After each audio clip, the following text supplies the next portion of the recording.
Indian paranormal podcast अर्श और राहुल के साथ। कुछ दिनों पहले की बात है कि इनफैक्ट कुछ सालों पहले की बात है, सुशांत सिंह राजपूत जो कि इतने बड़े एक्टर थे बॉलीवुड के, unfortunately he just passed away. एक बड़ी अजीब सी बात है, पोस्ट जब वो चले गए उसके बाद कुछ चीज़ें ऐसी not the main stream media but alternate media में, सोशल मीडिया में ये सब बातें होने लगी कि लोग उनकी आत्मा को एक प्लान चेट करके एक प्रोसेस के थ्रू, एक ओइजा बोर्ड टाइप के प्रोसेस के थ्रू उनकी आत्मा को बुला बुला के उनसे सवाल जवाब कर रहे थे। सुशांत सिंह मैंने भी देखा था, 3-4 वीडियोस थी। जी, शायद आपने देखा होगा। तो again being a sceptic mind, पहली बात तो आप इन सब चीज़ों को रियल मानते ही नहीं है, समझते हैं, मुझे नहीं लगता कि ये सब पॉसिबिलिटी है। ठीक है, बट स्टिल क्योंकि वो प्रोसेस, वो जो प्लेनचेट वाला जो प्रोसेस है वो बहुत जगह कई लोग करते हैं, तो इन सब चीज़ों का सिग्निफिकेंस क्या है, ये प्लेनचेट का, ये ओइजा बोर्ड का? अगर मैं इसको आम भाषा में बोलूँ तो ये सब एक बकवास है। सुनने में अजीब लगेगा पर ये सब एक बकवास है। उसका उदाहरण ये है कि आप प्लेनचेट, ब्लडी मैरी, आपने नाम सुना होगा। जी, अलग अलग तरीके की गेम्स हैं। लोगों और उनके यूट्यूब पर पड़ी जो वीडियोस हैं उनका ये मानना है कि ये सारी चीजें होती हैं। वो ये दावा करते हैं, बार बार कुछ ऐसा कर। मुझे ऐसा लगता है ये सब एक टीआरपी है। सुशांत सिंह राजपूत का मरना एक सच है कि वो नहीं है इस दुनिया में। उस चीज को बार बार प्रवोक करना कि वो मर गए हैं, उनके काला जादू हो रहा है, दैट इज नॉट फेयर, पहली चीज। दूसरी चीज, जब तक उसके कोई प्रभाविक प्रमाण दिखे ना हमारे सामने तो दिख रहा है कि he is no more, right. अब हम बात करते हैं कि प्लेनचेट क्या है। एक कमरे में बैठकर मोमबत्ती जलाना जहाँ पर हवा ना आ रही हो, और उसके बाद उस आत्मा का नाम बुलाना जो अब इस दुनिया में ना हो, उसी तरीके का ओइजी बोर्ड। तो ऐसे न जाने कितनी ही चीजें हैं यार। और ये सब लोगों को अवेयरनेस नहीं है, ये सब लोगों को बुलाने के तरीके नहीं पता है, तो ये लोग सुनते हैं किसी थर्ड मीडियम से जिसको खुद को कुछ नहीं पता होता है, और ये लोग खुद ट्राई करके फंस जाते हैं। तो आप अर्श, क्या are you trying to say that कि ये जो चीज़ें होती हैं प्लेनचेट या ओइजा बोर्ड, तो इट्स अ फेयर पॉसिबिलिटी कि इनसे जो दावा किए जाते हैं वो पॉसिबल हैं, वो किए जा सकते हैं? क्या आत्माओं को बुलाया जा सकता है प्लेनचेट के माध्यम से, ओइजा बोर्ड के माध्यम से? अगर आपको सच में अंदाजा है ऊर्जाओं का, अध्ययन है ऊर्जाओं का, अगर आपको सच में मंत्र विधाओं के बारे में हर एक चीज पता है, तो ये पॉसिबल है। ये पॉसिबल बिना प्लेनचेट के भी है, ये पॉसिबल किसी भी गेम को बना लेने से है, ये पॉसिबल किसी नए जगह पर जाकर किसी को बुला लेने से है, और ये पॉसिबल रात में अंधेरे कमरे में बैठकर किसी आत्मा के बारे में सोचने से भी है। बस आपको मंत्र विधाओं के बारे में पता होना चाहिए। अगर मुस्लिम तरीके से देखें तो आपको सूरह आनी चाहिए, सूरह जिन, या फिर कई अलग अलग चीज़ें। हर धर्म के हिसाब से जो भी अलग अलग उनके अपने विधान हैं, अगर आपको वो अच्छे से पता है और आप एनर्जीज से इंटरैक्ट कर सकते हैं, क्योंकि कहना बड़ा आसान है राहुल कि भूत प्रेत हैं, पर आज मैं आपको एक फैक्ट बताता हूँ कि डर मुझे भी लगता है। ओके। जब भी मैं कोई केस करता हूँ, कोई एग्जॉर्सिज्म होता है, किसी कर्स्ड ऑब्जेक्ट के बारे में मुझे पता चलता है, उसको छूने से पहले एक डर होता है। जैसे मैंने कहा कि डर एक पहली इमोशन है, वो जा नहीं सकती। आप छुपा रहे हो इस ये कहकर कि आप एक एथीस्ट हो, या फिर आप एक नहीं मानते हो इन सब चीजों में, ये गलत है। आपको अपनी सच्चाई का अनुभव होना चाहिए। अगर गिरने से चोट लगती है तो आपको इसका अनुभव होता है, बिल्कुल। लेकिन आप कहते हो कि अरे हमें कुछ नहीं होगा। बहुत सारे ऐसे लोग जो कहते हैं। ऊर्जाओं का भी ऐसा ही है, किसी भी कर्स्ड ऑब्जेक्ट में आकर चीजों को कर देना। ओइजी बोर्ड खुद श्रापित था, आपको ये पता है? नहीं, मुझे अगर आप थोड़ा सा ओइजा बोर्ड का कॉन्सेप्ट भी बता सके तो आई थिंक। लैटिन में उसको ओइजी या फिर हम लोगों में ओइजा बोर्ड भी कहते हैं, क्योंकि उसकी स्पेलिंग ऐसे लिखी है। कॉन्सेप्ट एक बहुत ही नॉर्मल सा है कि एक बोर्ड होता है, और उस बोर्ड में कुछ ABCD लिखी होती है, ABCDEFGH, एक अलग अलग पैटर्न में। ओके। ऊपर सन और मून लिखा होता है, और नीचे यस और नो लिखा होता है, और उसके नीचे गुड बाय लिखा होता है। ये एक पैटर्न है बोर्ड का। तो ऐसा जब वहां पर सबसे पहली बार किसी ने किया था, तो उसने किसी आत्मा को बुलाया, उसने अपने भाई की आत्मा को बुलाया। I don't want to take the name कि कौन इंसान था, किसने किया, और उसने अपने भाई की आत्मा को बुलाया, और जब पूछा कि क्या तुम मेरे भाई की आत्मा हो, तो उस पर एक प्लग टाइप की चीज रखी होती है जिस पर उंगली रखनी होती है। और याद करना होता है उस आत्मा के बारे में। तो जब ऐसा हुआ तो सबसे पहला जो प्लग गया वो अपने आप यस की तरफ चला गया स्पीड में। उसने पूछा कि तुम्हारा नाम क्या है, तो जो भी उसका नाम था, लेट सपोज आपका नाम राहुल है, तो उसने आर, फिर ए, फिर एच, फिर यू, फिर एल, इन सब पे पॉइंट करा।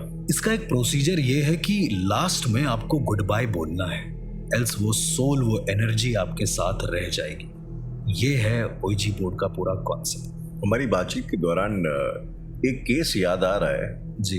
अर्श, आपने शायद डिस्कस किया था मेरे साथ, जहाँ पे कुछ लड़के थे जिन्होंने एक हॉस्टल के अंदर ओइजा बोर्ड का यूज किया था। Exactly, I have told you like उस केस के बारे में मैंने बताया, शायद उस केस के बारे में बताया। इफ यू डोंट माइंड, उस केस को अगर आप रिपीट करना चाहेंगे तो। यार मेरी जिंदगी के हॉरिफाइंग केसेस में से टॉप 3 पे आता है वो केस। वो केस ऐसा है, आम भाषा में कह लें कि वो केस बताने से पहले मेरे रोंगटे खड़े होते हैं। आपको सुन के ताज्जुब हो रहा होगा क्योंकि 99% पैरानॉर्मल एक्सपर्ट जो जानते हैं वो ये कहते हैं मुझे तो डर ही नहीं लगता। और वो केस बड़ा अजीब था। केस था मुंबई शहर का।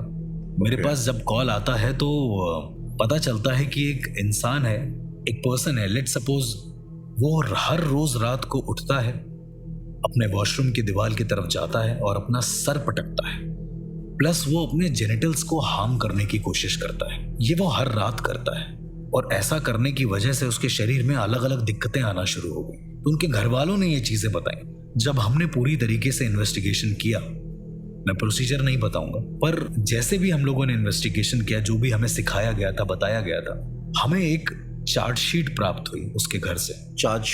एक चार्ट, एक नॉर्मल सा चार्ट पेपर। उस चार्ट पेपर पे ओइजा बोर्ड बना हुआ था। उन्होंने पेंसिल से बनाया था, वो कोई बोर्ड नहीं था। तब जाकर पता चला कि इसके साथ साथ और 4 लोग ऐसे हैं जो सेम यही हरकतें कर रहे हैं और वो इसके दोस्त ही हैं। फिर एक और बात पता चली कि इन 5 लोगों ने ओइजा बोर्ड का इस्तेमाल किया रात में। इनको पता नहीं था कैसे करना है, जो भी इधर उधर से देखकर इन्होंने किया, और वो करने के ठीक 1 साल बाद इन पर ये असर दिखना शुरू हुआ। 1 साल तक कोई असर ही नहीं हुआ। ये जो अपना जेनिटल्स को काटना और दीवार पे सर पटकने वाली जो बात आपने बोली जी, ये 1 साल बाद होना शुरू हुई। कोई अंदाजा भी नहीं लगा सकता कि ये सब ओईजी बोर्ड की तरफ से हो रहा है। खैर, हम लोगों को जब ये पता चल गया फाइनली, हम लोगों ने हर तरीके आजमा डाले। उस दिन कोई भी तरीका काम नहीं आया। उसको ले भी नहीं जा सकते थे कहीं पे।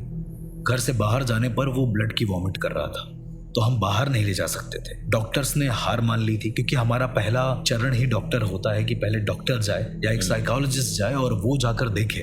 पर जब वो नकारते हैं तब हम अपना हाथ आगे बढ़ाते हैं कि हाँ, अब हम देख सकते हैं। तो जब उन 5 लोगों को इकट्ठा किया गया तो अंत में थक हार कर मैंने अपने आध्यात्मिक गुरुओं से सलाह लेना जरूरी समझा। मैंने उनसे पूछा तो एक मंदिर के महंत ने मुझसे बोला, वो बहुत सीनियर हैं, बहुत पुराने हैं और उनकी आंखें नहीं, लेकिन वो बहुत अच्छे संत थे और बहुत अच्छे महात्मा थे जिनको ज्ञान था, जो कभी किसी से 1 रुपए नहीं लेते थे।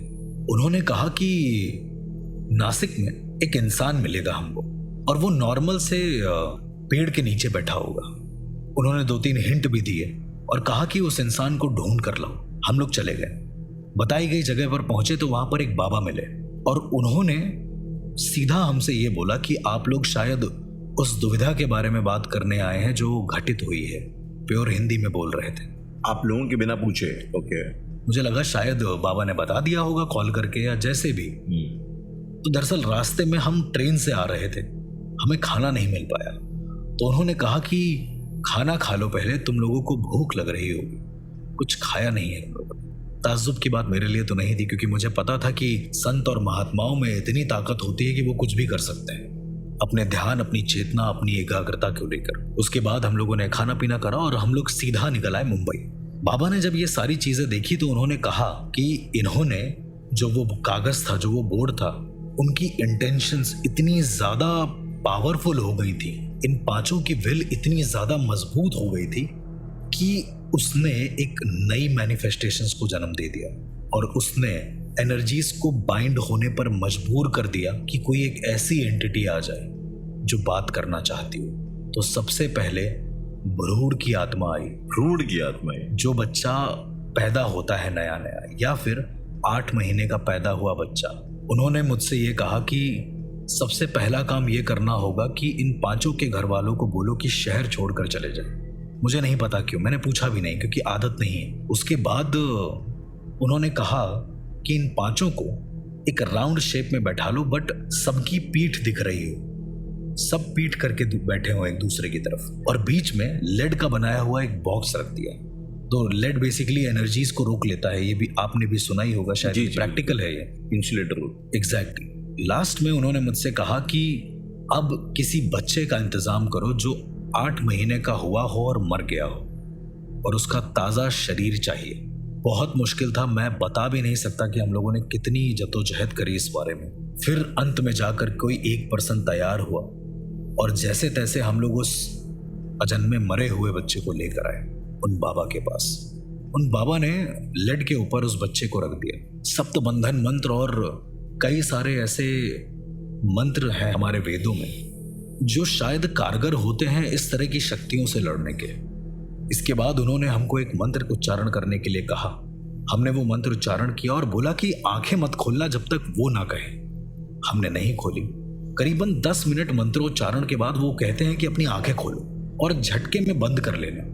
हमने खोला और आंखें बंद कर ली, और राहुल उस वक्त का जो नज़ारा था मेरी जिंदगी का सबसे अनोखा नज़ारा था, क्योंकि उस वक्त मैंने उस अजन्मे भ्रूण को उस लेड के बॉक्स पर बैठा हुआ देखा था। उस अजन्मे भ्रूण को उस लेड बॉक्स के ऊपर बैठा हुआ देखा, जो कि मर चुका था और पूरा खून में लथपथ वो उस लेड के बॉक्स के ऊपर बैठा था।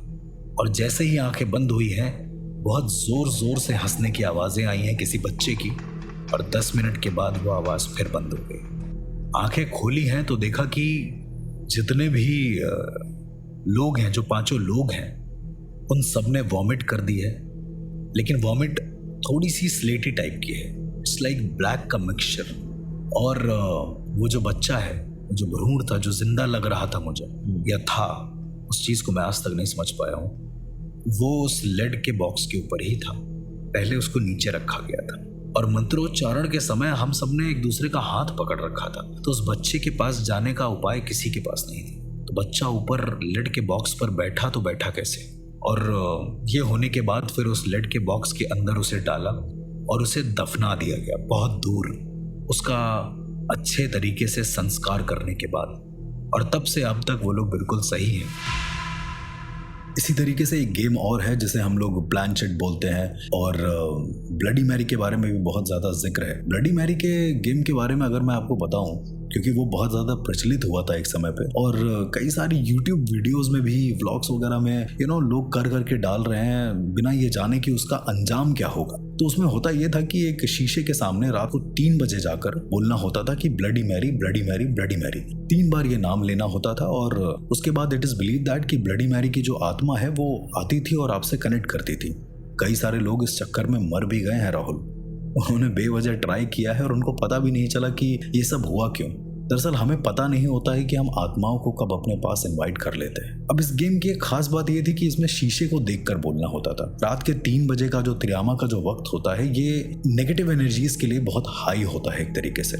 और उस वक्त शीशे की दुनिया, यानी शीशे के आयाम में देखना और देखकर खुद की चीजें बोलना, खुद की मैनिफेस्टेशन जो नेगेटिव हैं उनको बोलना बार बार, वो शायद इंसान के लिए बहुत गलत हो जाता है। इंडिया में भी कई सारे ऐसे केसेस हुए थे जहां एक लड़की शीशे के सामने बैठे बैठे मर गई। वो कैसे मरी, क्या हुआ, किसी को नहीं पता। थोड़े समय के बाद ये पता चला कि वो शीशे में परमानेंट देखती रहती थी, शीशे में त्राटक करती रहती थी, ध्यान करती रहती थी। तो इट इज़ बिलीव दैट कि उसकी सोल जो है, वो उसकी जो एनर्जी है, वो उसी शीशे की दुनिया में फंसी की फंसी रह गई। तो ऐसी भी कई सारे चीज़ें होती हैं, ऐसे भी कई सारे गेम्स हैं जिनको लोगों ने बता तो दिया है, पर उससे कम आउट कैसे करना है या फिर उस गेम को क्या परिणाम होने वाले हैं उसके, ये कभी किसी ने जाना नहीं है। अपार्ट फ्रॉम दैट बहुत सारे ऐसे भी गेम्स थे जो बहुत फेमस हुए थे, जहाँ पर ये होता था कि आप किसी मरे हुए इंसान की राख लेकर जाएं और उसके बाद उसका नाम पुकारें तो वो आपके वश में हो जाएगा। Don't you think Rahul this is very cheap kind of thing जो लोग बताते हैं, जो लोग करते हैं। आजकल यूट्यूब में भी बहुत सारे अलग अलग गेम्स आ गए हैं। चार्ली चार्ली आ गया है कि आपको चार्ली चार्ली बोलना है रात के 3 बजे, फिर आपको छुप जाना है। अगर आप मिल गए तो आपकी मौत हो जाएगी, अगर आप नहीं मिले तो चार्ली आपको कोई एक विश देकर जाएगा। मैं बहुत ज़्यादा फेडअप हो गया था इन सब चीज़ों को देखकर, क्योंकि जिस तरह के गेम्स के बारे में बात हो रही है दरअसल वो एग्जिस्ट ही नहीं करते हैं। दरअसल वो बस एक किसी इंसान की करी गई मैनिफेस्टेशन है जो वर्क कर गई है। बहुत सारे लोगों का ये भी मानना था कि कुछ गेम ऐसे होते हैं जिसमें एक खाली एलिवेटर में जाना होता था हर इंसान को, और ऑल्टरनेटिव नंबर दबाने होते थे, और ऐसा उनका कहना था कि वो लिफ्ट जाती है सीधा दूसरे ब्रह्मांड की ओर, किसी और मल्टीवर्स की तरफ। द मिडनाइट गेम के नाम से एक गेम बहुत फेमस हुआ था, जिसमें 2010 के आसपास था ये, जिसमें कहा गया था कि एक बोगी मैन है, मतलब एक किलर है, बहुत अजीब सा साइको किलर है। तो इस गेम को खेलने के लिए क्या होता था कि आपको रात में 3 बजे एक लाल किताब लेकर बैठना होता था और उसमें द मिडनाइट लिखना पड़ता था, और उसके नाम को करीब 10 से 15 बार बुलाना पड़ता था। तो इट इज़ बिलीव दैट कि फिर वो जो मिडनाइट मैन था वो आता था और आपको 3:33 तक लगातार वो चेज करेगा। अगर आप बच गए उस अंधेरे कमरे में तो ठीक है, नहीं बचे तो फिर मौत है। ये प्लानचेट और ओइजा बोर्ड और ब्लडी मैरी, इन सबको जो लोग इतना आसान समझते हैं, ये दरअसल इतना आसान नहीं है। कभी कभी तुम बहुत आसान समझकर चीज़ों को कर तो देते हो, और उसका परिणाम शायद तुम जन्मों तक गेस नहीं कर सकते। ये जितना आपने बताया बुरी आत्माओं के बारे में, तो क्या अच्छी आत्माएं भी एग्जिस्ट करती हैं? इन सभी सवालों का जवाब जानने के लिए सुनते रहिए Indian paranormal podcast, only on 8 app.